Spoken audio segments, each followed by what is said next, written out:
All right, everyone. You've been listening, you've been waiting, and now the big Rent Ready reveal can finally come to light. Rent Ready just launched rental property accounting for all landlords. Now you can easily connect your rental properties from Rent Ready to an accounting software created specifically for landlords with Rent Ready's newest partner, rehabbed. So essentially with this, you can automatically transfer properties and charges from your Rent Ready profile. You can track your income and expenses with matching rules and payment templates to speed up your bookkeeping. View your profit and loss cash flow statements by property or unit, and get your portfolio's balance sheet, Schedule E's, and more. It would be so cool to get this all in one place too. We've been doing this on the side. Imagine having this all in one REI hub. Love it. Like that play. So this is something we definitely can use and we will be using. So without further ado, obviously, listeners, we are very excited about this. And there's something a little bit more exciting. More exciting than that? Yeah, way more. We can hook up our listeners. So with that, if you're currently not using Rent Ready, you can sign up using our special code JUICEPOD and get 50% off your Rent Ready subscription. Once you set up your properties, you can add rental properties accounting as a premium feature.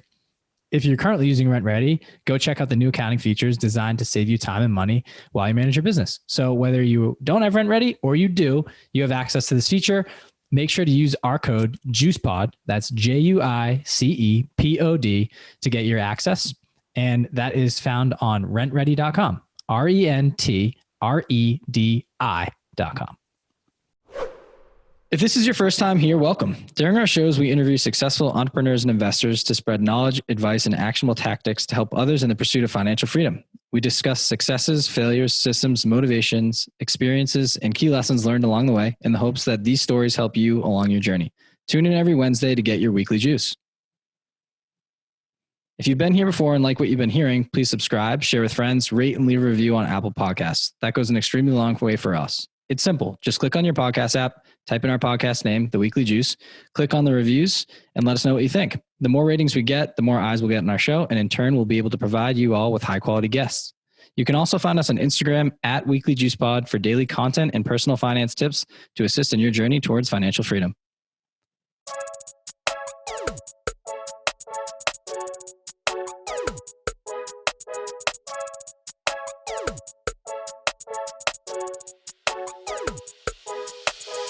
Welcome back to the Weekly Juice, where we talk real estate, personal finance, and all things entrepreneurship. Today, we had on special guest, Jay Scott. And Jay is an entrepreneur, investor, and real estate advisor who has syndicated, rehabbed, flipped, sold, and held over $70 million worth of real estate.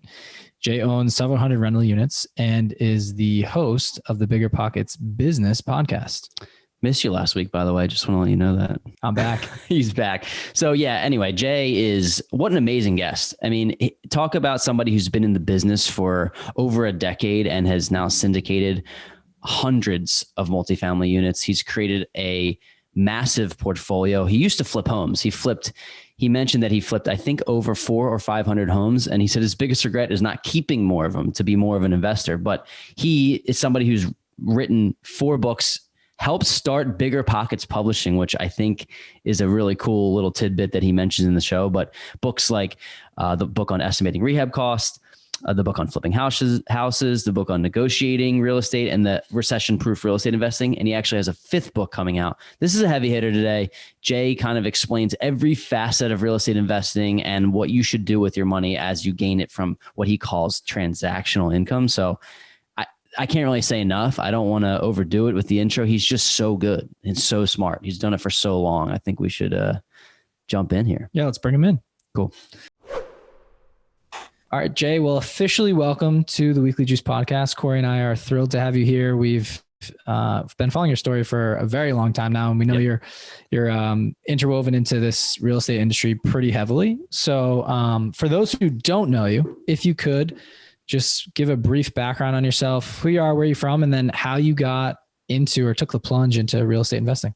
Yeah, absolutely. So I was a corporate tech guy for a long time. I was an engineer out of school and went the tech route, Silicon Valley. And then after about 15 years of that, I met my future wife, who was also in the industry. when we decided to get married, we were both working ridiculous hours. I mean, she was traveling 3.5 weeks a month. We were both working 80 hours a week. And so we just realized that that wasn't conducive to starting a family. So we decided to quit our jobs and figure out kind of what we could do that would create the lifestyle that we wanted and put our family first and money and business second. And long story short, we fell into real estate back in 2008. We started flipping houses, and one flip turned into 2, into 5, into 50, into a couple hundred. And from there, we kind of jumped into some rentals, ground up construction. We've done a little bit of everything in the residential space over the last 12 or 13 years. About 3 years ago, we got into multifamily apartment syndication for a number of reasons. And so that's kind of my core focus today is buying and syndicating apartment complexes. It's a quick story. No, that's a lot. I'm sure there's a lot of detail in there that you left out, just getting to kind of where you are today. But I'm curious why real estate, because when you decide that you want to free up your time, and I think that there's like a fictional tale of real estate for a lot of people that they don't fully understand until they dive in, build that wealth, and then it kind of becomes a little bit more passive and frees up your time. So what about real estate did you fall in love with? Because you could have gone a multitude of directions when you made that decision to kind of have more time for you and your family.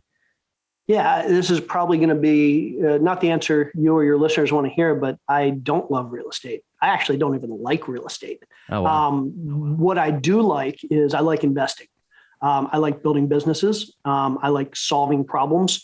I like scaling, and real estate offered all of those things. When we first started doing real estate, it wasn't hey, we should invest in real estate. It was my wife and I sitting on the couch in our basement, waiting for our wedding to come up, trying to decide what are we going to do to like make money over the next several years. And we were watching a TV show, an HGTV show on flipping houses. And she said, well, let's just flip a house until we figure out what we want to do. And so we flipped a house basically just because my wife thought it would be fun to do while we were trying to figure out what that business was going to be. And so, like I said, that one just naturally turned to 2. And a couple of years later, we look back and, hey, I guess we're real estate investors now, or we're in the real estate business. And again, never really liked it. I don't like the down and dirty part of real estate. I don't like being in the trenches. I don't like managing contractors. I don't like being in houses while they're getting renovated. What I did like and what I was good at was building the business. So hiring the people and creating the systems and the processes, figuring out how to raise the money, figuring out how to scale the business so that we were doing 30 or 40 or 50 houses a year, but not working more than 20 or 30 or 40 hours a week. So it was basically giving us the lifestyle we wanted, but also allowing us to make a comfortable living. It's super interesting because Ryan and I, this is the why I would advocate for a partnership. And I know you have multiple, but like Rye's really good.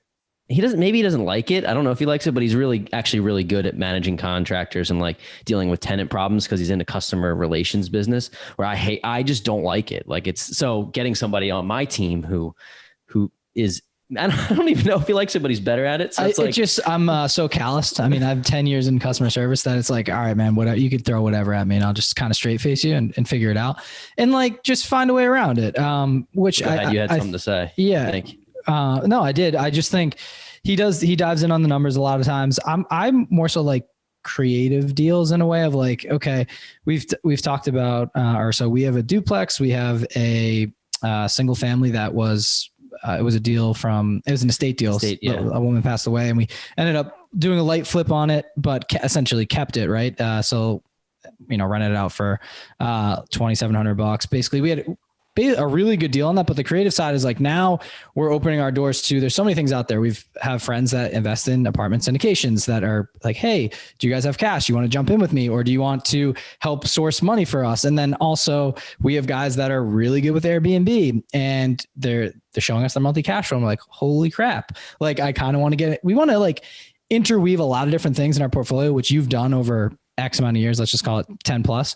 And I think my question kind of mentioning all this is to you is like, I know you mentioned apartment syndication, but how come, like, why, aside from like building the deal and like sourcing the money, like why do you love it so much? And how do you recommend someone gets involved in that side of the business? Yeah. So I guess one of the reasons I love it is because it really allows me to put my business skills to work. Single family, residential, flipping houses, even rentals. I don't want to come off conceited by saying this, but it lost its challenge. It building a flipping business, even doing 20 or 30 or 40 houses a year, really got to the point where it was more tedious than anything else. And I got burned out because in the residential world, in the single family world, especially, a lot of us, and I made this mistake, even though I did build a business around what I did and I built systems and processes, I still did a lot more work myself than I should have done. So, I mean, that's the problem with flipping houses. There's not much that any of us couldn't do ourselves if we wanted to. We can find the deals, we can raise the money, we can hire the contractors, we can do the scope of work, we can manage the project, we can work with the real estate agent to list it on the back end. I mean, at the end of the day, any one of us with the right contractors or part-time people can flip a lot of houses. Multifamily, on the other hand, is a team sport. And I couldn't do, no matter how smart I think I might be, and no matter how smart anybody else thinks they might be, very few people are building an apartment syndication business by themselves. Very few people are able to do that without building a strong team around them. And what I realized was, this wasn't the reason I got into multifamily. We can talk about why I got into it. But what I found out after I got into it was I loved it because it really allowed me to focus on the few things that I'm really good at, and then bring on either partners or contractors or employees or JVs or whatever it was, those people that are absolutely amazing at all the other things. So I'm okay at finding deals in the single family space, but finding deals in the apartment space is a hell of a lot of work. You need to pound the pavement. You need to build a relationship with brokers. We go into a new market. It might be a year before we find a good deal. That takes skills. So finding people that are really good at that, so I don't have to do that. Raising money. I'm pretty good at raising money, but you don't want me to do the investor relations. My time is better spent somewhere else. Anybody can kind of send emails and follow up and keep spreadsheets and stuff. So I can find somebody that's really organized and really good at investor relations. Underwriting. I'm good at underwriting, but let me tell you something. The people that are really good at underwriting, they can look at 10 or 20 or 30 deals in a day. They can do rent comps for multifamily, which can take hours for me because it's not an easy thing to do. But if they're really good at it, they can do that all day long. So I can hire somebody that can really focus on the underwriting. Analysts, so somebody that can analyze a market and determine population growth and employment growth and wage growth, figure out trends in markets, figure out where cap rates are headed, figure out where market rents are headed. I can do that, but there are people out there that are so much better than I am. So I can hire them to do that. Asset management and construction management. Yeah, I can manage an asset, but I'm not detail oriented enough that I'm going to be the guy you want spending the next 5 years carrying out a business plan on an apartment complex. So I can hire somebody that's the best in the world at that. And so multifamily really allowed me to focus on doing the same thing that any big business owner is doing, or any small business owner, any business owner is doing, which is building a company around a great product and hiring great people to do all the things that they're not good at. I mean, you talk to any CEO, and most CEOs aren't great at anything in the business. You don't want them marketing. You don't want them in engineering. You don't want them in sales. You don't want them in customer support. You want them to be the person focusing on strategy and building the business. And that's what I'm good at. And multifamily really lets me focus on that. And if I can do that well in multifamily, we can make tens of millions of dollars. Whereas if I do that well in single family, I don't make much more than if I do it myself. Wow. Yeah. Well, I wonder if you could pinpoint it then, Jay. What do you think your biggest skill set is? Is it connecting the dots? Is it putting people in the right position to succeed? Are you a coach, a mentor? What is the biggest skill set that has allowed you to get to that level? Because the people listening are thinking, well, great, I don't want to be the one in the trenches either. How do I get to be more like Jay? So I get asked this question a lot, and I've put a lot of thought into it. And I think at the end of the day, and again, maybe not the answer everybody wants to hear, but at the end of the day, what I'm really good at is the 80-20 rule. I'm really good at figuring out how I can accomplish the 80% most important stuff with 20% of my time. But I like to take it to the next level. I do the 80-20 of the 80-20. So what is that 90 some percent that I can accomplish with 5% of my time. I can get a lot of stuff done in a very small amount of time because I'm really good at figuring out what's going to move the needle and what's not going to have an impact on the business. And the stuff that doesn't have an impact on the business, I don't think about, I don't spend any time on. The stuff that is going to move the needle, I can focus on that, and I can accomplish more in an hour than most people can accomplish in a couple of days because I'm really good at figuring out what it is I need to be focused on in that hour, and really knocking that out. And sometimes, I mean, let's be honest, when you do that, things fall through the cracks, and sometimes you're not going to be able to do everything you want. But it allows me to kind of focus on growing the business super quickly. And as long as I'm surrounded by the right people and they can take care of those details, those day-to-day details, everything falls into place. So a couple things there. And I think it's for people listening, like it doesn't just come, I know it comes naturally for you, right? That's just kind of how you're wired, but also it takes time to hone in on those skill sets and sharpen the axe, right? And like become polished in those areas.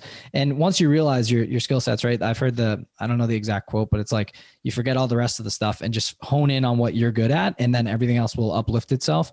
I want to focus in on, you mentioned like hiring people and building out systems. And for a lot of people, they're like, that sounds great, but like, how the hell do I even do that? Like, you know what you're good at. And then I guess my question is, how do you surround yourself with the right people that you talked about, right? And obviously it comes with knowing what you're looking for, but then actually like implementing it. Like, where are you finding these people and building that network? Yeah, I think a lot of people, this is where they run into problems because they're so terrified. They feel like hiring is a major leap. Like it takes your business from one level to 30 levels higher as soon as you hire that first employee. And what I like to tell people is don't think of it as a huge, giant step. Think of it as incremental. There are so many ways that you can get help in your business without hiring a full-time employee. Because let's be honest, full-time employees are difficult. One, you need to figure out how to onboard them and all the paperwork that's involved and keep things legal. You need to keep them busy for 40 hours a week because you're paying them. You need to feel responsible for them. If for some reason you don't have enough work and you can't pay them, well, you're now responsible for them not being able to put food on their table.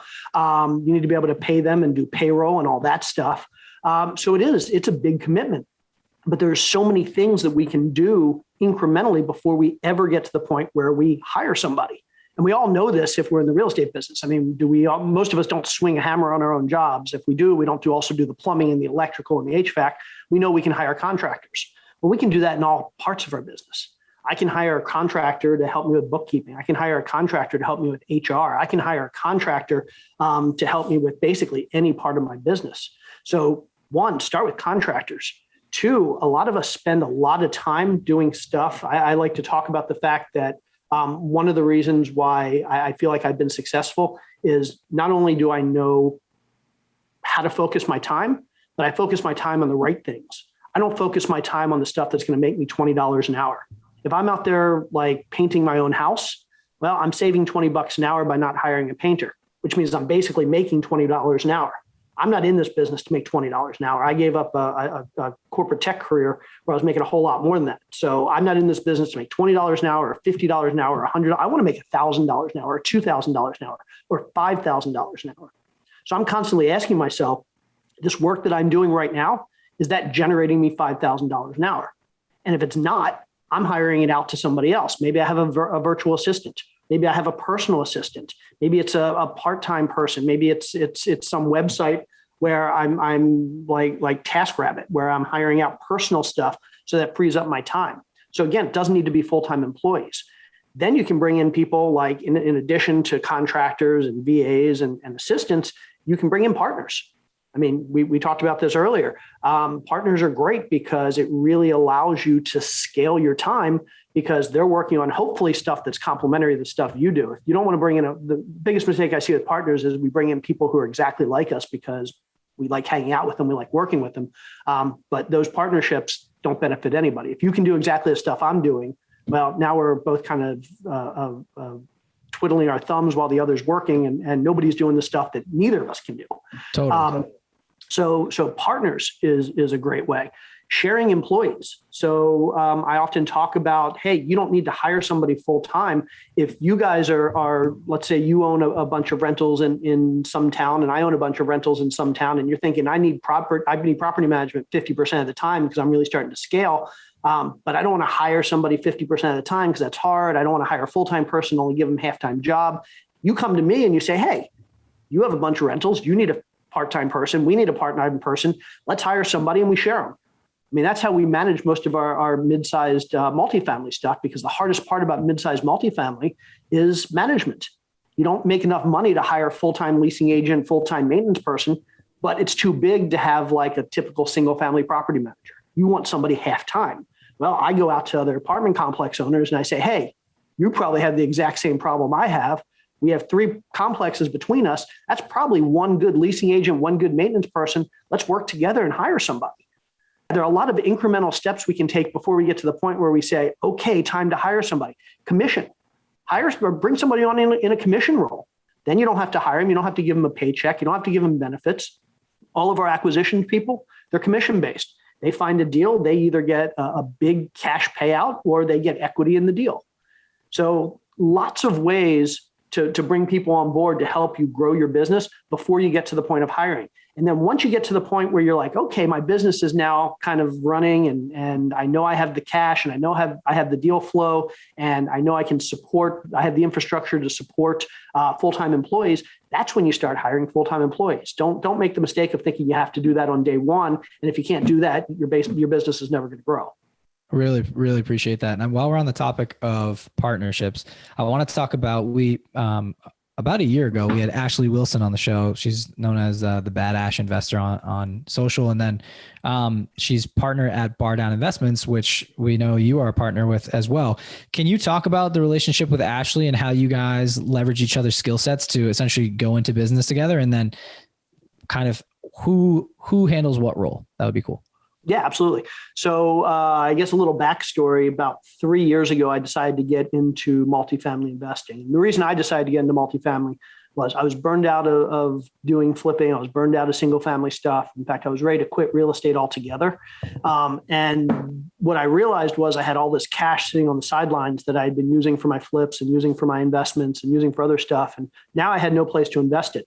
So what did I start doing? I started doing what a lot of people did. I found syndicators, people that were putting together big deals and needed passive investors, and I started investing in their deals. And what I realized was I hated doing that because I'm a control freak and I don't trust anybody with my money. So I said, well, what's the best way to solve this problem? Well, I can do my own large multifamily deals, the same thing I'm investing in as a passive investor. And in addition to me doing the deals and getting equity on the general partner side, I can also invest in my deals on the passive side. So I have control over my deals. Now I can also put large amounts of money to work. So I said, I want to get into multifamily, but I had no idea where to start. Not a lot of great books out there. Hadn't done much in multifamily. I knew a bunch of multifamily people, and it was clear to me that it was kind of a different beast from single family, and I needed help. So Ashley Wilson was somebody I had met back in, I think, 2015 or so. We were friends. We had kept in contact over the years. I knew she was doing a lot of multifamily investing. And so I said to her, hey, I really want to learn this business. I have a proposition for you. I'll volunteer a year of my time. Anything you need me to do to help your business, if in that year you'll let me shadow you and learn the business so that I can go out on my own and kind of do multifamily myself. And she jumped at that opportunity because obviously she thought there were some skills I had that would help her. Obviously, I was thrilled to do it because she was successful at this thing that I really wanted to learn. And so for about a year, we worked together and I helped in various aspects of her business, and she taught me the business. And at around the end of that year, she picked up a deal in Houston, and she said, hey, we're doing this deal. We've been working together a while. Why don't you come in as a general partner on the deal? So I came in as kind of a junior partner on the deal. I helped raise some money. I helped do the underwriting and due diligence. I did a bunch of stuff on the deal. And at the end of the deal, it was great. We worked together really well. A couple months later, she's like, I've been thinking, like this worked out really well in this deal. Why aren't we working together full time? And so she asked me to come on as a 50-50 partner. She had been 50-50 partners with her husband. Her husband is a professional or was a professional hockey player. He had kind of reached the pinnacle of his career in the NHL and decided like he didn't really have anything to prove. He didn't need to grow a big real estate business. He's a brilliant underwriter. I mean, he's got a physics degree from Colgate. I mean, he's a smart guy, but he wants to be a stay-at-home dad. So he said to her, like, I want to transition out of the business in a year, but you and Jay seem to be working really well together. Why don't you guys partner up? So about a year ago, she and I decided to partner up in the business, and we now run Bar Down Investments together. That's amazing. Congratulations. Yeah. Can you just give people some perspective on your portfolio with Ashley, or just your multifamily portfolio in total? Just so. Yes. So we are in the midst of closing on our latest deal. Once we close that, she and I will have about 600 units together. And I know she owns several hundred more. I think she's at like 1,100 units herself. So yeah, we're just getting started together, but it's been a great partnership. And I know Ryan had asked a question that I guess I didn't answer. He asked about the split of our responsibilities. Again, great partnerships are where the two people. Ashley describes it very well. She basically says skill sets are complementary, very different skill sets, but personalities are very similar. So Ashley and I are very similar in that we both put our family first. We're both very much empathetic people who are in this business, not to be necessarily ruthless. We want to grow a big business and we're going to do what's right for our shareholders and our investors. But we also do the right thing. And so personality wise, we see things very similarly, but skill set wise, very, very different. She is the most amazing asset manager I've ever met in my entire life. And for those who don't know what asset management is, it's basically the person who, when you do a deal, you go in and you say, this is the way we're going to get this $20 million deal to be worth $50 million in the next 5 years. That typically involves raising rents, doing renovations, putting better management in place, making things more efficient, whatever you need to do to basically increase the value of the property. So it's the asset manager's job to carry out that business plan literally every day over the next 2, 3, 5, 6, 7 years, however long it is. She's amazing at that. And she's amazing at acquisitions. She's amazing at building relationships with brokers and getting deal flow and convincing people to send us the best deals as opposed to somebody else. Those are things I'm not good at. I'm good at the other stuff. I'm good at fundraising. I'm good at underwriting. I'm good at doing deal analysis. I'm good at growing the business and scaling the business and hiring the people. I'm good at basically putting the systems and processes in place so that we can go from today, we're like, what are we? We'll be somewhere like a $60 or $70 million assets under management after the last year to hopefully in the next 5 years, 500 million under management. So she does what she's really good at, which is the acquisitions and the asset management. I do what I'm really good at, which is focused on the business, the underwriting and the investment stuff, the fundraising. That's amazing. I have a couple, I'm going to peel it back in a minute back to the single family, just to give, we have a lot of rookies listening. I guess I'll go there right after this, but my first question is, people hear 70 million, right? And they think about, okay, how much cash flow is that generating your investors that go in with you? And then also how much is that generating you guys? I know you probably don't want to give exact numbers, but just like a ballpark so people can say like, oh, it really is lucrative to go into multifamily. So a typical deal that we do, let's say, our typical deals are probably in the $20 to $40 million range.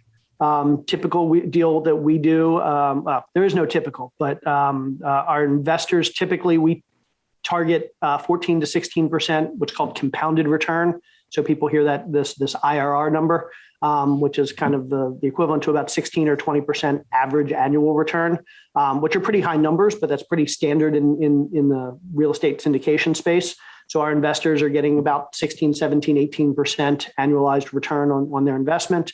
Us as the operators of the deal, typical deal might return somewhere between 3 and 5 million. Now, then the question becomes, well, how much of that do I get? And the answer is, well, I can tell you how much I typically get, but on a typical syndication team, that 3 to 5 million can be carved up a whole lot of different ways. So I know people, there's a guy in the multifamily space named Brian Burke. And Brian Burke is an absolute genius multifamily investor. And he basically has vertically integrated his entire company. And so when I talk about this being a team sport, he runs a company and nobody gets equity in his company for the most part, other than him. And he hires his property management company, he hires his acquisitions people, he hires his underwriters, he hires his asset managers, he hires everybody. And so he's got a huge payroll. But at the end of the day, he keeps every penny of profit after his payroll. Then there are other teams that are very much the opposite. So somebody will put together a deal and they'll bring in somebody to do acquisitions and somebody to do underwriting, somebody to do due diligence, somebody to sign on the loan. In their team, you mean like hire them as employees? Yeah, well, they'll bring in partners. Okay. And instead of hiring them, they'll give them equity. Got it. And so 3% there and 5% there and 10% there and 15% there and 5% there. And at the end of the day, they've given away so much equity. That's good to an extent because it means they don't have to pay salaries. So it saves money up front. But at the end of the day, they may only have 5 or 10% left for themselves in the deal. So if it's a $3 million deal and they have 10%, they're making $300,000. Nothing wrong with $300,000, but it's a lot different than somebody who's completely vertically integrated, paying payroll, and then gets to keep the entire $5 million. So depending on how you run your team, a deal may be worth $5 million, but depending on how you run your team, at the end of the day, you may keep 100,000 of that, or you may keep 5 million of that. It really depends on whether you're putting out money for payroll, the risks you're taking, whether, just like we talked about before, how are you bringing people into your business? Are they contractors? Are they VAs? Are they commission? Are they partners? Whatever. You can get really creative, which I love, and can run your business how you like. So peeling it back for, like I said, we have some rookies listening who want to get started in real estate. And I know you've written a bunch of different books on things like this, and having done tons of interviews with Bigger Pockets, I'm sure you've heard from a million different investors. So I'm curious on, if you had to tell someone right now that's interested in real estate investing, they have, I don't know, whether they have $0 or they have $100,000 to use in a deal, like how would you recommend they start their portfolio? Do you we've heard of the stack method, right? You start with a single family, then you go duplex and you go triplex and kind of carry your way up. So you learn the ropes through different things. So I'm wondering what your recommendation would be, 10 plus years into this business. And I know now on the syndication side, it could be a completely different recommendation and not start in single family. So just curious on where your thoughts are there. Yeah. So let's start with the thing that I like to make clear. And when I say I like to make clear, I don't think I've ever talked about this, but I'm going to talk about it now. Everybody looks at me and they think they know how I've made my money. They say, yeah, this is the guy that's flipped some hundreds of houses, and he's built ground up construction and he's done multifamily syndication. And the reality is that's not really where the money that I've grown, that's not where my financial freedom comes from. That money is the money that I get from flipping houses and doing multifamily and doing construction and all that. That's the money I invest in the things that really feed my wealth. And that's the stuff that nobody talks about. Nobody talks about my passive investments because that's not interesting. Nobody cares about my passive investments. Maybe they care, but we care. Really we care. The okay. thing is it's hard for people to get to that level. So it's almost like the relatability aspect is they're like, well, I'm never going to get to where Jay's at. So what do I care about his passive investments? But we do. And I think a lot of our listeners do. So and anybody can get there. And here's the thing. I often joke about the fact that people come up to me and the most common question I get asked is, hey, I'm looking to start in this business. Should I start by flipping houses or buying rentals? And I basically tell them that's like trying to decide, should I go to a movie or should I get Chinese food? I mean, it's both. Not a question. It seems like a question that should make sense because these are both real estate things, but it's not really a question that makes sense. And just to illustrate that, there's two types of income. There's lots of types of income, but two main types of income. There's that transactional income. That's the income that you trade your time for. That's the stuff that you spend your days doing. And literally every minute that you're working, you're making money. Every minute that you're not working, you're not making money. And this is things like your W-2 job. Anybody that goes to a job, you're trading your time for money. When you're not working, you're not getting paid. Maybe you start your own business. And when you start your own business, generally the first couple of years, you're trading your time for money. If you're not there, your business isn't making money. Maybe you're consulting, maybe you're a doctor, maybe you're a lawyer and you're charging per hour, whatever it is. Or maybe you're flipping houses. Flipping houses is transactional. When I stop flipping houses, I stop making money. yeah, I could build a team, but let me tell you something. This is kind of the secret to flipping houses that nobody wants to talk about. You really can't build a completely autonomous flipping houses business, because at the end of the day, there's no competitive advantage. There's no secret sauce. And if I can find somebody who can run my flipping houses business, why do they need me? I've got no intellectual property. I've got no secret processes or anything. If I can find somebody to run my flipping houses business, they're probably going to go off and basically create the same exact business under a different name and then not have to give me anything. Mm-hmm. So typically speaking, if you're flipping houses, when you stop, the money stops coming in. So flipping houses is no different than working a W-2 job. Flipping houses is no different than being a doctor or a lawyer or a consultant. Flipping houses is just transactional income. So that's one thing. There's this transactional income. Then there's the other kind of income. There's the passive income. This is where you're not trading your time for money, but you're trading your money for money. Maybe you're trading your knowledge for money. But this is where basically you take all that money, if you're smart, that you're making from your transactional income, and you're putting it into these passive investments, these things that you put money in, and then you come back a year later and you realize, oh, now I have more. I didn't do anything. I just waited. This is where time is just doing it. we really like these, Jay, and it's funny because Ryan and I we're like rookie level 3 or rookie level 4, where we're starting to. I almost feel like if I have too much money in my bank account, which is, I mean, it's not ever a lot, but it's like, oh, I got to get rid of this money. In other words, I got to go invest it. I got to make it work, because if it's sitting here, it's not doing anything. So I can totally relate on a much smaller scale to what you're talking about there. I am so bad with money. Like, I'm one of those people that if it's in your bank account, it's getting spent. Oh yeah. If it's in my bank account, it's getting spent. And so I am smart enough to realize that. So I say, instead of going out and buying crap I don't need, I'm going to go spend it on a cash flowing asset.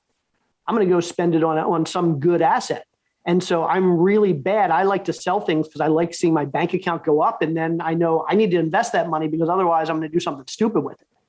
And so basically, when you say, should I be flipping houses or should I be doing rentals? The real question is, what should I be doing as my transactional income? And then take that money and what should I be doing with that transactional income to make passive income? And so don't think of it as flipping versus rentals. Think of it as flipping versus working a job, flipping versus a W-2, flipping versus being a consultant, flipping versus being a doctor or a lawyer, flipping versus owning a business, and then look at it as rental property investing versus some other passive source of income.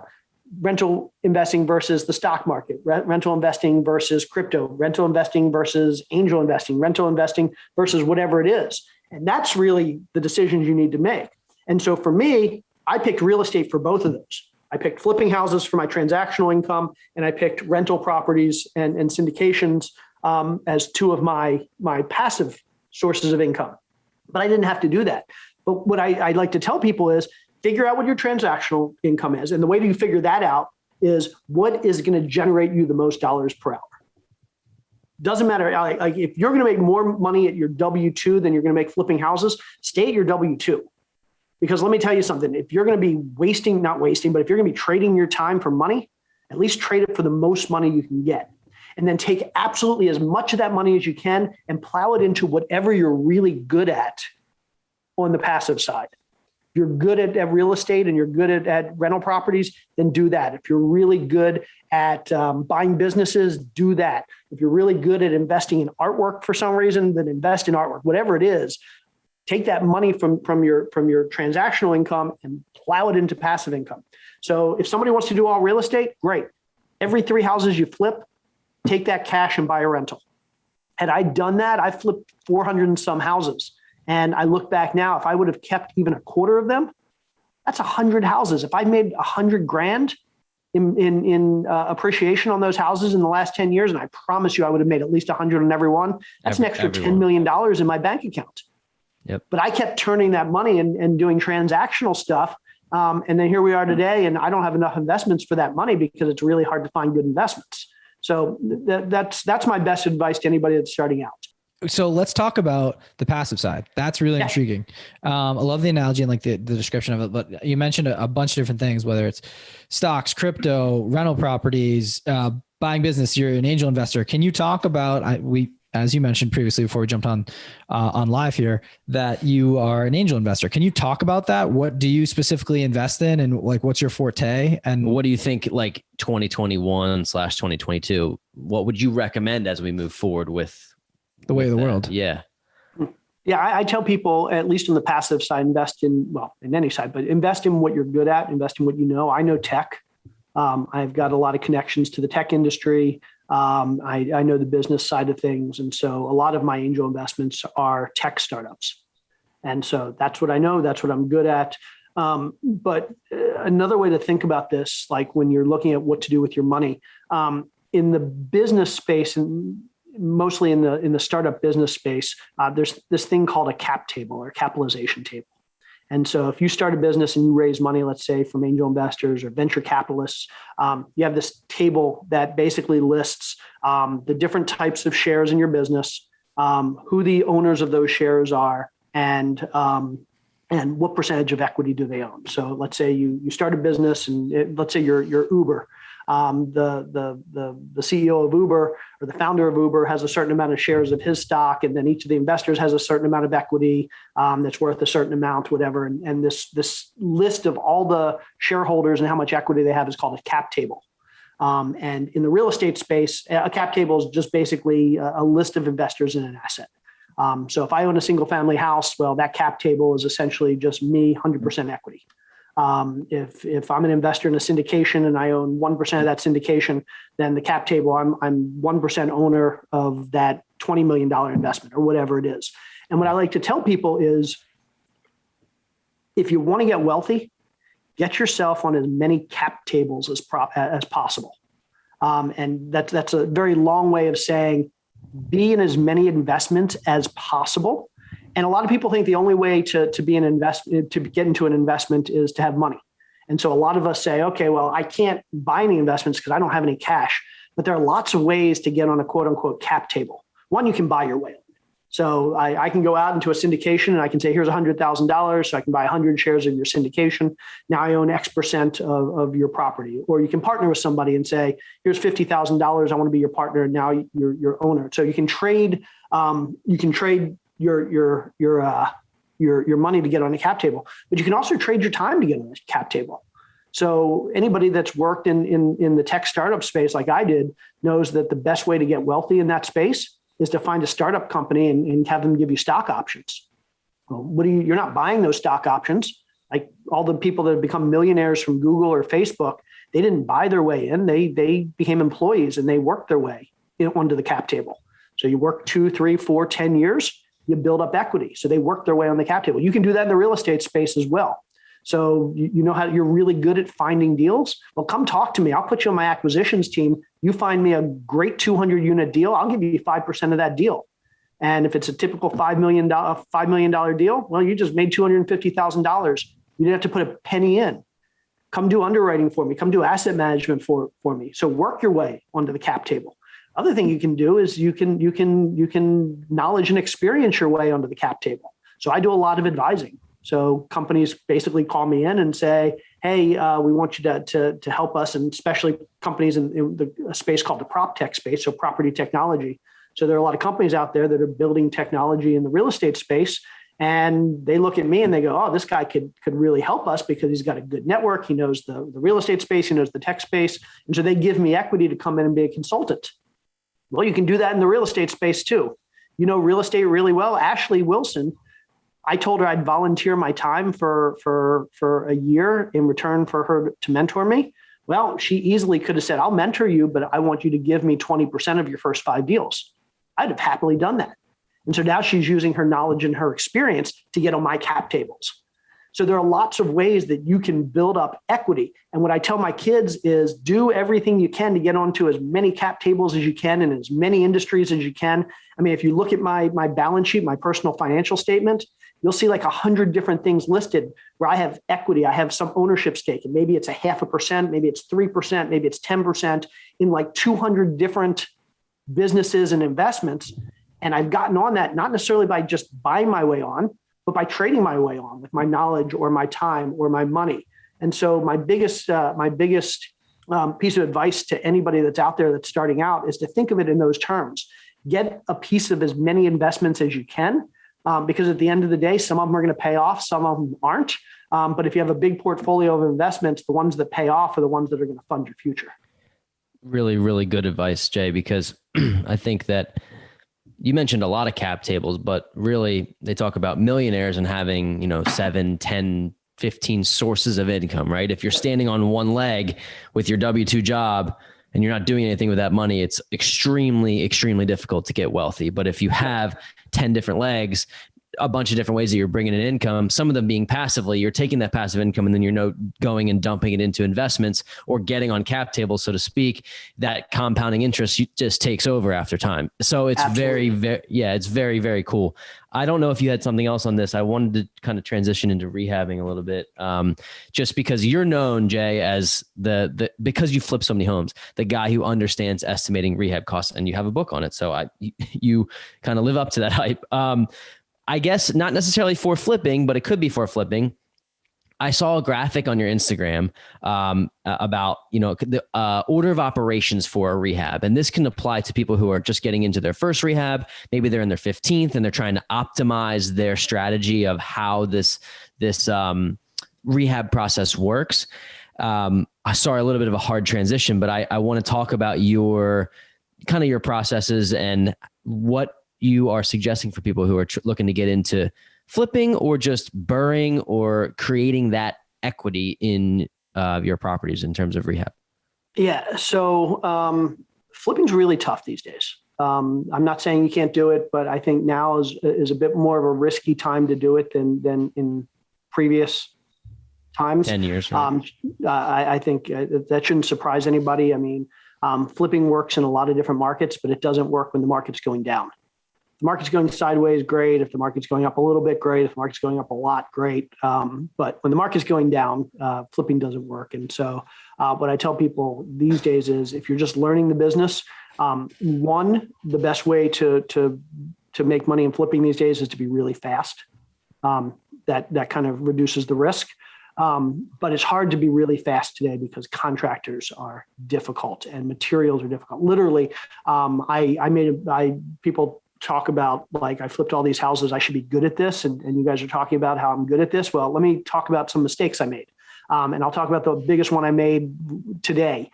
I have this property that I've been renovating probably for a year now to be a rental. Longest property I've ever worked on. I mean, just materials have been a pain in the butt and contractors have been difficult, and it's 5 minutes from my house. And that's actually part of the problem. I'm really good at renovating houses that are far away because it forces me not to be involved and to hire people. But this one's 5 minutes from my house. So I thought I could do it myself and manage the contractors, and I couldn't. Anyway, we're getting within the last 2 weeks of the renovation and getting ready to rent this out, and really excited to be done. And I realized one of the last things I had to do was replace the garage door, because the garage door is completely destroyed, doesn't open, doesn't close. It's like basically screwed in. So it just protects the opening. And so I had a garage door company come out today and they said, yeah, we can do this. They gave me a price. It was a high price because everything's really expensive these days. They said, only problem is we don't have them in stock. We're probably looking 14 to 18 weeks out. Yep. Like 14 to 18 weeks, like 3.5 months, best case. Like I want to get this thing rented in 2 weeks. So I called another garage door place. Yeah, 14 to 24 weeks. Called another one, 16 to 20 weeks. So literally, I should have done this. I've been working on this project for a year. Like if I were smart, a year ago, I would have called and just ordered it. Even if I didn't want to install it until now, I could have called and I could have ordered it and never even considered that. And so now my project's going to sit literally rent ready other than the garage door for 2 months. So these are the types of things that if I'm going to make these mistakes, there are a lot of mistakes to be made right now. So anybody that's going to flip houses right now, I would say work with somebody who knows what they're doing. Do what I did with Ashley and basically find somebody who knows the business and say, hey, I'll volunteer my time for the next 6 months or the next 2 projects if you'll teach me the business. Because now is not a good time to be making mistakes. Because if the market softens, and it will at some point, maybe it's a year down the road, maybe it's 5 years, who knows, but at some point it will. And when it does, it's not going to be a good time to be flipping houses. That said, now's a great time to be buying rentals. So, and the best rentals to buy, in my opinion, are the ones that are like flips that they need renovation. Yep. And the reason for that is we've all heard the term BRRRR. So buy, rehab, Rent, refi, repeat. I should know that. The reason these are great is because you can get in with relatively little money. You borrow the money on the front end to buy it, and then after you've renovated it, hopefully you've increased the value enough that you can refi most of your money out, and you can start over. And the best way to be able to refi at a much higher price than what you bought it for is to improve the physical structure to renovate it. So I think BRRRRing these days is probably a great opportunity. I think owning cash flowing real estate, even if it's not cash flowing really well. A lot of people think about rentals and they think I can't get much cash flow today. Why should I bother? But what people don't realize is there's a lot of other reasons besides cash flow to be buying rental properties. I'll buy a break-even cash flow property right now because I'm getting a tremendous amount of amortization. What amortization is basically your principal pay down on your loan. Because interest rates are so low, in the first year, I'm going to make about 6% of the property value in principal pay down. So literally, I might get 0% cash on cash return, but I'm going to get 6% in equity and principal pay down. As long as I don't need that cash to live, that 6% in equity pay down is just as good to me as getting cash. Yep. So even if it's break even cash flow, I might be getting 5 or 6% in equity buildup, tax benefits, depreciation. I'm going to be getting benefits there, and then appreciation itself. So if prices keep going up, market rents are going up.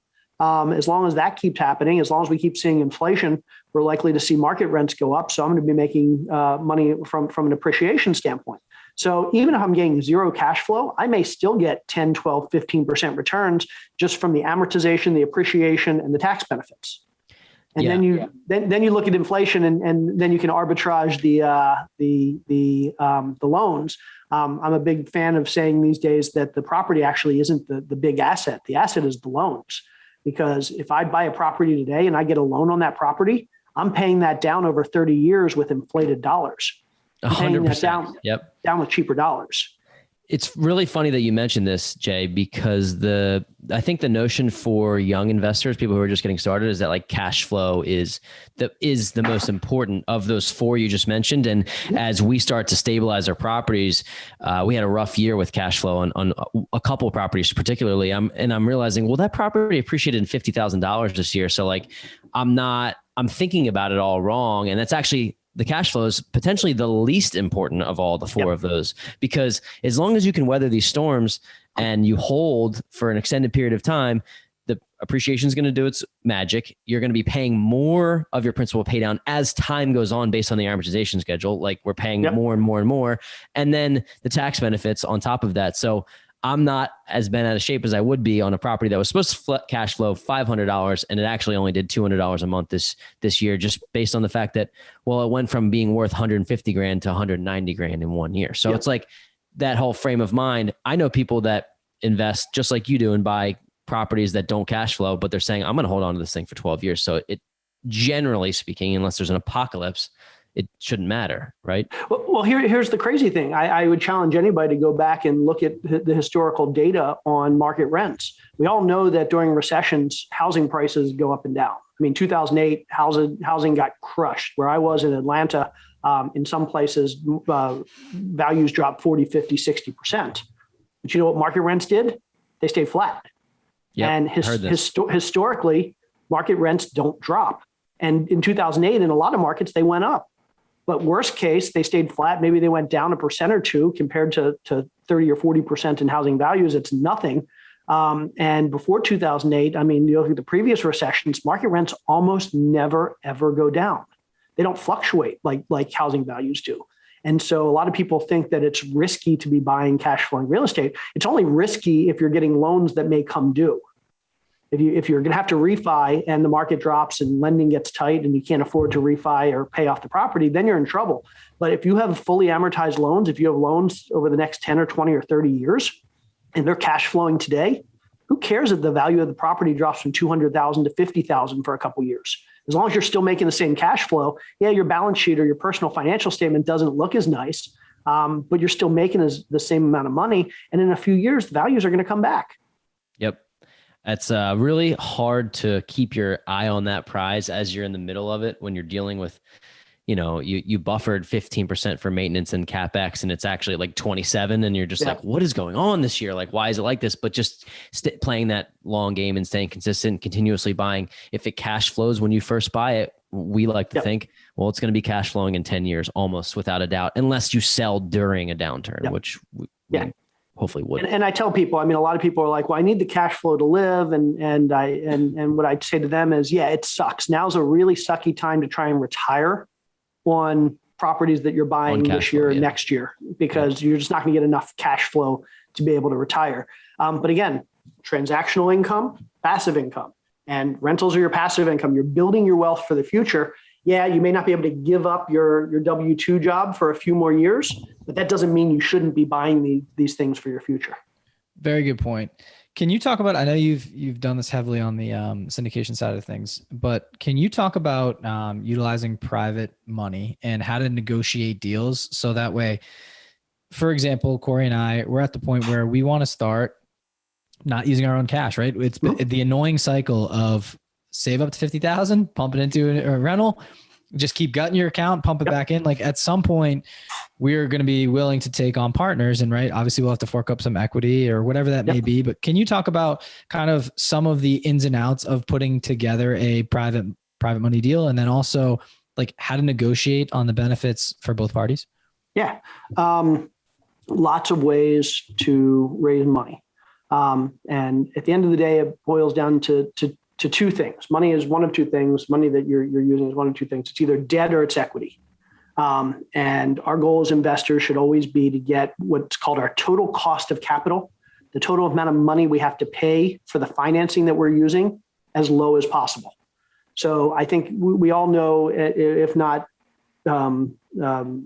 intellectually, at least in our gut, if we can fund 100% of a deal with a loan at 3%, there's nothing better.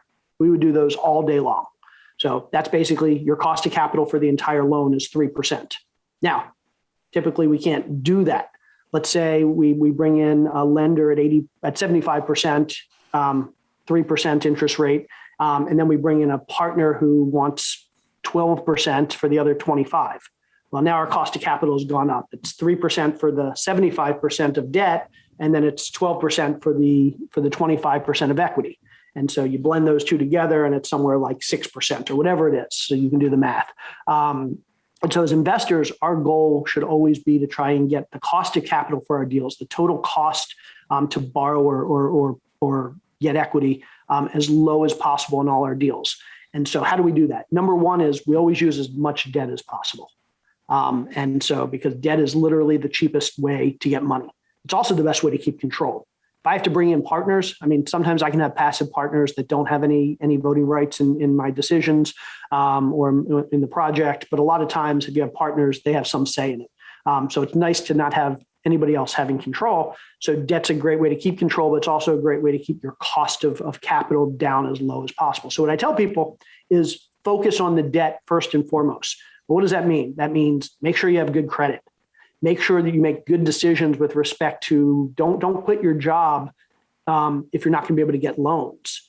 Make sure that you have savings. So a lot of banks want to see savings. Start building relationships with as many different banks as you can. We all know that there's like the big banks, the Wells Fargo and the Bank of America, and they do the conventional loans that they sell to Fannie Mae and Freddie Mac. If you're going to get a conventional loan to a big bank, you don't have much say over the requirements for that loan. You have to have a certain debt to income ratio. You have to have a certain income. You have to have a certain credit score. You have to have a certain this and that. But then there are these things called portfolio lenders, these small local banks, and they don't sell their loans to Fannie Mae or Freddie Mac. Basically, they fund their loans with money from their own depositors, and they can make their own lending decisions. If they think your debt to income ratio is okay, even though it's higher than maybe what Bank of America would allow you to do, they can still give you a loan. The big banks, Fannie Mae, Freddie Mac, typically max out at 4 or 10 loans, depending on who the bank is. But I've seen people with these small local banks that have 40, 50, literally 60 loans because the banks make their own decisions.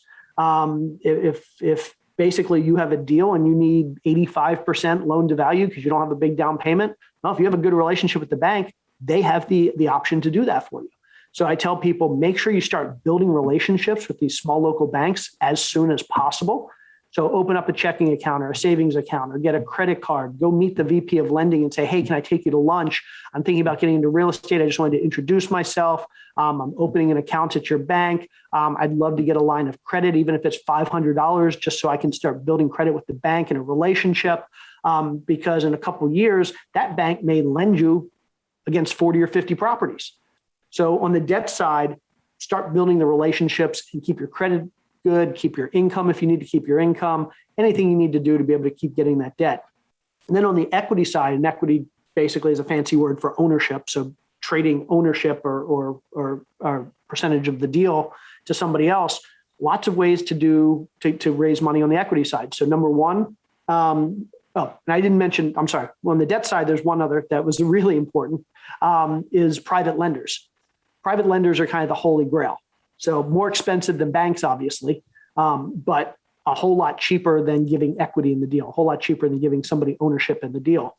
And I basically did, of the 400 and some flips I've done, probably close to 400 of them were private money. So basically people out there that came to me and said, hey, I'd love to fund your deals if I can get a reasonable return. And so I'm always happy to pay 8, 9, 10, 11, 12%. I was paying 15% 10 years ago because it's still cheaper than giving somebody part of the deal. And with private lenders, these are just people that you know, people in your network, maybe colleagues that you work with or your friends or your family or your doctor or your attorney, people that have bundles of cash, maybe people that have money in an IRA. And that trust you too, right? And that trust you, people that know you and trust you.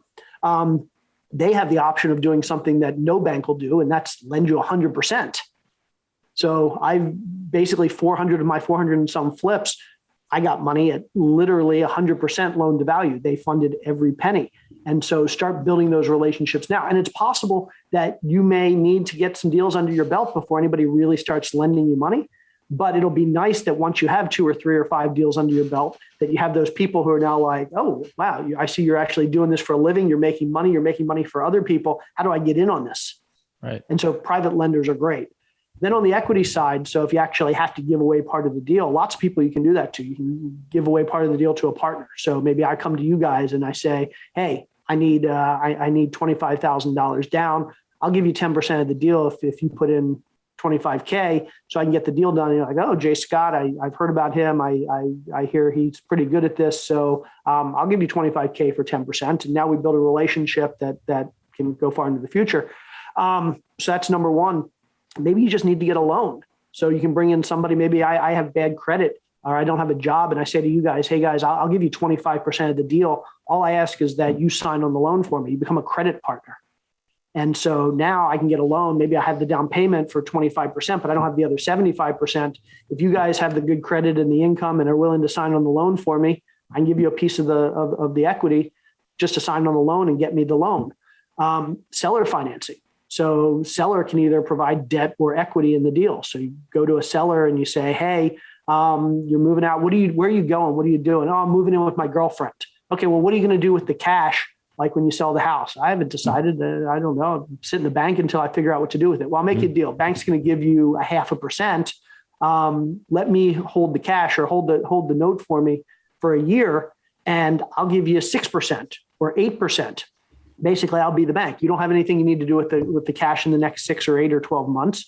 So I'll give you 6 or 8%, which if you're just going to put it in the bank anyway, let's do that. Or I'm going to flip this house. It's going to be 6 months. And you want 150,000 for it, I'll make you a deal. I'll give you 150,000 in 6 months. Plus I'll give you 20% of my profits just for financing it for me for 6 months. So much creativity. It's crazy. So much creativity. So, I mean, there's so many different ways to kind of split up equity and debt. And for anybody out there who says there's not enough money for me to be doing deals, I can't find the money. you're just not trying hard enough, because there are plenty of people. I mean, if somebody comes to me and somebody has a deal down the street from me that I would do myself, but I don't have the time, come to me and say, hey, you don't have to put in any time. You put in the money. I'll do all the work. I'll be like, great. Yep. I have the money. I don't have the time. Especially when you get to that point in your career where it's like more valuable for you to use your money and allocate it that way, as opposed to. There are thousands of Jay Scotts out there, people who have the money but don't have the time to be doing anything with it. So go find the Jay Scott in your neighborhood. Right. I've heard that there's a lot of cash out there, limited deals, right? And if you have the skill set to find the deals, you're going to find the cash, at least in today's market. But we're kind of winding down to the end of the show, and we respect your time. But I did want to touch on one thing, because many people know you from Bigger Pockets and being the host of the Bigger Pockets business podcast. You've also written 4 books: the book on estimating rehab costs, the book on flipping houses, the book on negotiating real estate, and recession-proof real estate investing. A whole plethora of real estate knowledge for everyone there. I'm wondering if you can share briefly the story of how you got involved with Bigger Pockets, and then what prompted you to write the books and get the nod to say, hey, here, take these on. And super interesting for our crew to listen to. Yeah. So I don't think it's going to be that interesting, but I'll tell you the story. I joined Bigger Pockets in 2008. I was literally, when my wife said, let's flip a house, I said, okay, let's do it. And now I had to figure out how to flip a house. And back then there were no good books or anything out there. So I just kind of went on the web and I typed in, how do I flip a house or something like that? And it took me to Bigger Pockets, and joined the community and started asking questions. And I became an active contributor as I started doing my first few deals. I was always a big fan of teaching and educating others. So every time I did a deal, I would kind of write like a deal diary of how the deal went. And so I started writing a lot on Bigger Pockets. And as I started getting experience, I went from somebody asking all the questions to being able to answer some of them and then answer a lot of them. And at some point, Bigger Pockets was really small back then. Back in 2009-ish, at some point, I hooked up with Josh Dorkin, who was the founder of Bigger Pockets. And again, at that point, it was like a few thousand members, maybe 20,000 members. Most people weren't heavily active. And Josh was literally working alone in his basement. So it's not like he was some big shot that didn't have time for me. So we started talking, and I had the tech background and the business background, and he was trying to build the site. And so we would talk a couple times a week just about the business and about he was trying to hire some developers and some people to help. And so I was kind of his imaginary CTO for a couple of years, and we just became friends. 2013 rolls around, and I decided to write these books for the first 2 books, the Flipping Houses book and the Estimating Rehab Costs book, for probably all the wrong reasons. I'm an introvert, and people at that point started hearing who I was, and everybody wanted to take me out to lunch and do phone calls and ask me questions, and nothing I hate more than sitting down to lunch with a stranger. So my wife said, well, just take everything you know, put it in a book, and anybody that wants to take you to lunch, just say, here, buy my book instead. You can make a few bucks, and that way you don't have to go to lunch with people. And so literally I sat down, I wrote the book on flipping houses. One of the chapters ended up being like a 200-page chapter on estimating costs. So I said, I'm going to turn that into its own book. So that became the book on estimating rehab costs. So 2013, I was just going to self-publish it and get copies printed and tell people, hey, just go buy it if instead of lunch. And I was talking to Josh Dorkin, and I said, hey, I've got an idea. I just wrote these 2 books. Why don't we work together to kind of publish these? Why don't you promote them through Bigger Pockets? And he was like, I don't know. I'm like, no, think about it. I mean, Bigger Pockets I jokingly said, can become a book publisher. And a few days later, he came back. He said, okay, let's do it. And so he had his lawyer draw up a contract, and he took over the books. They became the first 2 books in Bigger Pockets Publishing. And today Bigger Pockets Publishing is an 8-figure business. And so it kind of all started because I kind of threw out, hey, I don't really feel like self-publishing. Jay, you said this was boring, but you were the whole reason they started publishing books. It's not boring. It's awesome. Yeah. And it's because you didn't want to go sit down with random people because you're I'm more. Just read my book. I don't want to talk to you. Exactly. 80%, you get 80% done in 20% of the time, or whatever you said, very efficient. That is how you do it. Write a damn book and pass it on. Yeah. Sorry. On to the next, buddy. That's great. Exactly. And so, yeah, that was the first two. And then in 2017, we did the negotiating book. I co-authored that with my wife, who was the real mastermind behind that book. She's the negotiator. And our friend Mark Ferguson, who is an investor out of Colorado, who owns a whole lot of property. Invest for More? Is that him? Invest for More, exactly. Oh, cool. That's Mark. Yeah, we got to get him on the show. Awesome. Oh, yeah, absolutely. He's great. And so the three of us co-wrote that book. And then I started writing a lot about economics and economic topics in 2017, 18. And somebody suggested, hey, you've written a lot of good stuff. Why don't you put it down into a book? So I ended up writing Recession-Proof Real Estate Investing, which is basically all about economics and economic cycles, specifically as they relate to real estate and real estate investing. Love it. Well, incredible. We've read two of them. I have the other two. I just haven't read them yet. I'm pretty much. Well, you better catch up because I just turned in the fifth one to my publisher yesterday. Oh, geez. Any sneak preview on what it might be called? This one's actually a fun one. This is more of a reference book. It's we don't have a title yet, but it's basically all the math and finance that go into investing. So awesome. It's more of a reference book, textbook type thing. But if you want to learn about all the math and the numbers and the equations and the formulas and the analysis techniques that go into being a successful real estate investor, you're going to like this book. That's Rye's kind of book because he'll carry the books around with him and take notes and highlight and stuff. So I'm not like the super math guy, to be honest with you. But just like having it with you. No, it's incredible. I will literally have it in my back pocket. Hopefully it fits. This is like the reference guide for the non-math guys that really want to understand the math. You really dug out a niche there. Like, people, this guarantee this all is to the avoid having bestseller that they've had of any of their books, because who wouldn't buy that? You can just keep referencing it. Yep. It's brilliant. Well, not to dive in on that topic too much, because we're going to talk about books briefly here, but we've made it down to the second last segment of the show. It's called the Core Four. We like to ask the same questions to all of our guests just to get to know you a little bit more personally, how you tick, and get our listeners to learn a little bit more about you. Okay. First question, based on books, and feel free to plug one of your own. You're more than welcome to. But we asked this, and it's going to be interesting to hear your answer to this because you are so seasoned as an investor. But what's your favorite investing or business book that you feel has had the most impact on your investing career or business? Yeah, hold on, I'll show you. All right. So this one, it's called The Goal. Huh, never heard of it. A lot of people have never heard of it. It was written back in the 70s or 80s by a guy named Eliyahu Goldratt. And it's called The Goal. The subtitle is The Theory of Constraints. And the book is all about basically you improve your business by figuring out what the biggest roadblock in your business is today, solving that roadblock, and then moving on to the next one. And so it's an amazing book. It's a bestseller, but for some reason, unless you read it in business school, nobody's ever heard of it. So highly recommend it. Awesome. Cool. I've never heard of it, and we've been getting some good recommendations recently. We'll have to check that one out. So cool. The next question is of our Core Four. The second question is, if you had an extra $50,000, just like a lump sum of $50,000 that was handed to you that you didn't have to trade your time for or anything, how would you use it? What would you do with it? Is there something specific you would put into? Would you buy crypto? What's maybe an NFT? Or a monkey? Yeah. What's the? Yeah. Oh my God. I'm a big fan of the easier money comes, the more I'm willing to risk it. So if somebody were just going to hand me $50,000, I would probably do something high risk with it. One of the things I invest in is racehorses. Which is tends to be a high variance invest in actually the purchase of them or the race. The purchase of them. I own a stable of horses. Oh wow, super cool. So I if somebody were just to hand me $50,000, I'd probably buy a horse.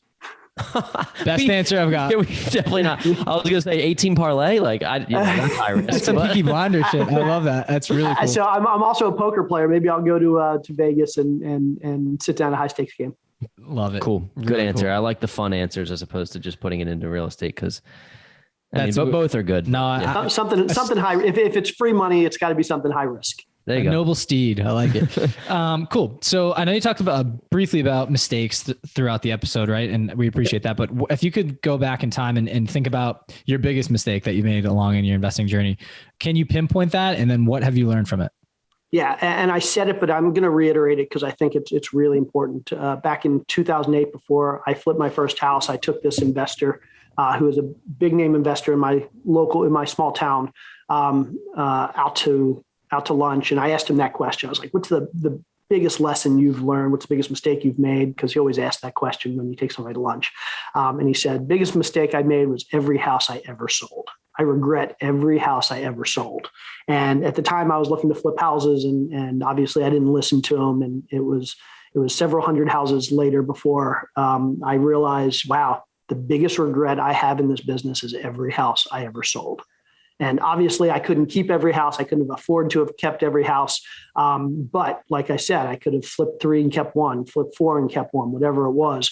And so what I'll tell anybody out there that's excited about the transactional nature of real estate and making quick money and making pots of cash, it's a nice dopamine rush. It feels good, but you're going to look back in a few years if you're not actually accumulating a portfolio, and you're going to regret it. So don't make that mistake.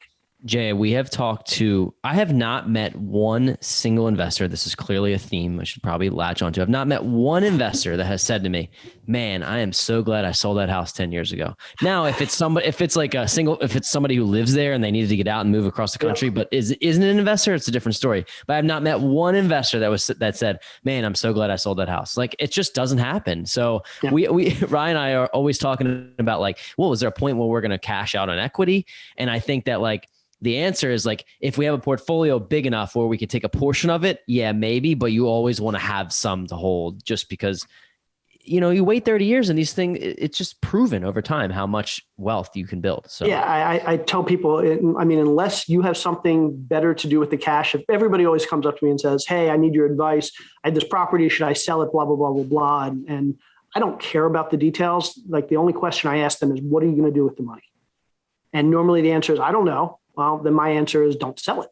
Yep. When you figure out what you're going to do with the money, then we can talk about whether you should be selling it or not. Great answer. Cool. This is my favorite question of the show. I don't know if I've admitted that yet, but last question on the core four before we get to the last drop. The question is, what do you want your legacy to be? Jay, you've built, I'll say it for you. You've built an empire of real estate investments. And obviously you have a trickle down effect in writing these books, and you've impacted a lot of people. So I'm curious, why do you wake up? What do you wake up for every day? Like, what gets you motivated, and what do you want your lasting legacy to be? If what you said is true, and that I've impacted a lot of people, then I've accomplished what I want to accomplish. And so I love teaching, and I'm very much a fan of abundance mentality. It's every one of us can get wealthy. Every one of us can be successful. And so what I encourage people to do is give back. And I don't think there are any secrets in this business. And so I'm willing to teach everything I know, and I'm willing to give back as much as possible. And all I ask is, if I've helped anybody out there, do the same thing. Take some of your money and use it for social good. Take some of your knowledge and use it to help other investors. Take some of your time and use it to help people, and just be good to everybody. I absolutely love that answer. Excellent. I mean, we've talked a lot about that on our social recently, and just kind of happens that you said that, like, there truly is enough out there for everyone. There's enough properties, there's enough cash, there's enough. It's just like using your resources to go find it, right, and help each other out. And I want to connect this too. It's just like, it's as simple as something of, like, you go to Starbucks or Dunkin' Donuts, right, and someone pays for your coffee, and then you pass it on to the next person. It's always cool to see how long that line goes. Someone did that to me the other day, and I'm like, all right, I want the next 2 people.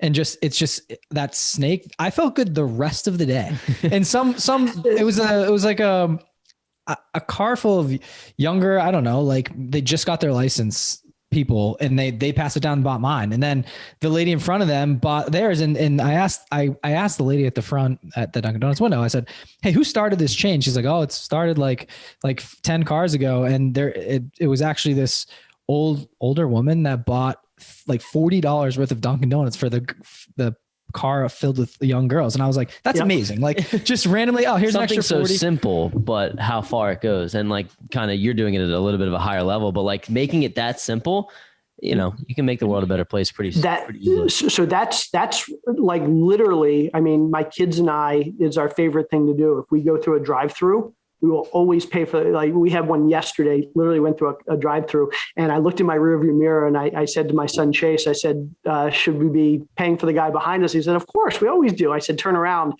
he turned around and the guy in the car behind us was driving an Aston Martin. And I'm like, should we be buying the guy in an Aston Martin? Like, never know. Could be having a bad day. And that's exactly what he said. He said, well, what if he buys for the person behind him? I'm like, you're absolutely right. So you're making me feel bad, Jay. I need to do this more often. You are too, Ron. Oh my God. It feels amazing. And then you look back. So I looked at the person who bought in front of me, and they're looking in the rear view for and I'm beeping, waving things, and the people behind me are trying to get me, flag me down to thank me. I love it. It's just something small. So I actually posted on my Facebook several months back that I did that with my son, and I went through the drive-through, and like we had ordered something that wasn't ready or whatever, so they made us pull up to some parking space and wait. And like 10 minutes later, they came out and they gave us our food, and they said, just want you to know that we're up to like 13 people that's great. that have now passed it on. And so that was great. Like I'm not one to like talk about like things that we do, but I had to post that one on Facebook because people just need to start doing that. That's what makes the world go round. That's what we should 100%. Be talking about. So love it. Every one of those 13 people is going to be in a better mood that day and nicer to everybody else and happier. And I mean, it's just, I couldn't explain. It was so simple. I didn't really care about the fact that it was like, I had the $5 or whatever it was, but I was just so happy that someone else thought to do that. And I'm like, wow, like why? It's amazing. If you can do that at scale, you can really make an impact on people. And I think that something as simple as making somebody's mood better during the day, like you don't know how that's going to influence a decision that they make later in the day, a positive one. It's like, it's magic almost. So you have inspired me to do that more often. I don't do it enough. So you brought it up. Maybe you've inspired me. Cheers. Both of you have. Cheers, dude. So cool. The last drop, we made it.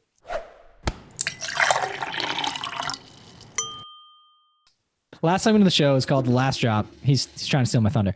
But essentially with this, we're looking for, if you could go back to, let's say younger Jay in his 20s, what piece of advice would you give him knowing what you know now after all the long journey you've been through, the ups and downs? Like if you could just give one piece of advice, what would you give?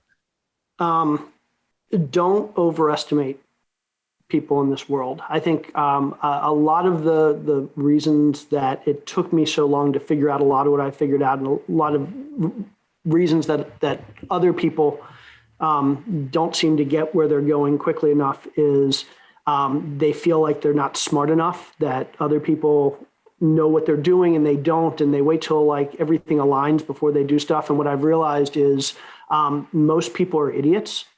I hate to say it like that, but I used to think that there were all these smart people out there, and like, how could I get well known at flipping houses, or how can I buy $100 million in real estate? Like I see people that are 10 times smarter than I am, and they're not doing it. And what I eventually realized is, the reason they're not doing it is because they assume everybody's smarter than they are, and they assume everybody's smarter than they are, and everybody assumes that it's not easy. And here's the thing: it's not that tough. Just go out and do it. So don't. We've been struggling with this, Jay, like almost like in building our own brand in a way, and we're like, why are we not worthy of trying to put that together? Why are we not worthy of buying as much real estate as we can? Like, and then once you start doing it, it's a message for people out there. I promise you, it actually does become easier, and you start to snowball, and things start to break your way. It's like getting over that little imposter syndrome in the beginning of like that I'm not good enough. I mean, I talked to Ashley about the fact that like we're talking about, we want to build a $500 million to $1 billion hedge fund. And we're like, how can we do that? And then I remind myself that everybody that starts a hedge fund is just a normal person. And they probably all started out where we were. They started out where you are. They started out where we all were. And they just did it. And the only difference between them and me and you guys and everybody else is that they did it. And so if we choose to do it, you choose to do it, anybody chooses to do it, you can do it. And so don't think that like the people that do these big things are different than you and me. I mean, it's so cliche. Everybody puts their pants on one leg at a time, blah, blah, blah, blah, but it's true. I mean, do love that quote. Even the billionaires put their pants on one leg at a time. Yep.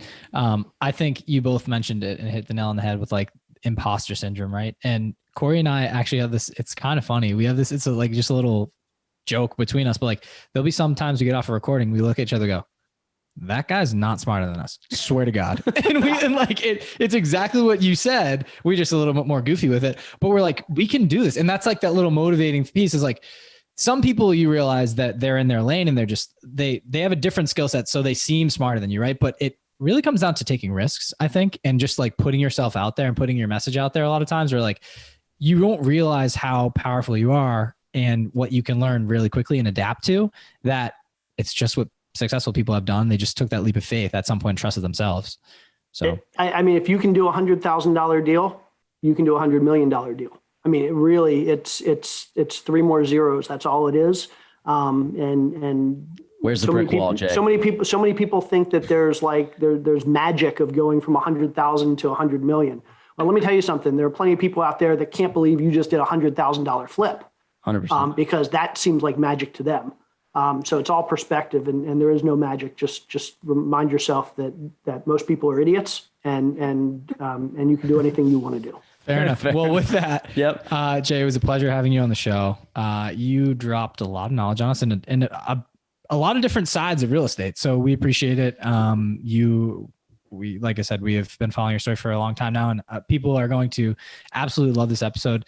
If they did, and they want to learn more about you or connect, network, where can they find you, whether that be on social or any platform that you think? Easy way to do it. Connectwithjscott.com. Just the letter J, connectwithjscott.com, and that'll point you to all my social media, my website, and anything else you want to know about me. Awesome. Jay, thanks so much. It's been a lot of fun. This was great. I appreciate it. Thanks, guys.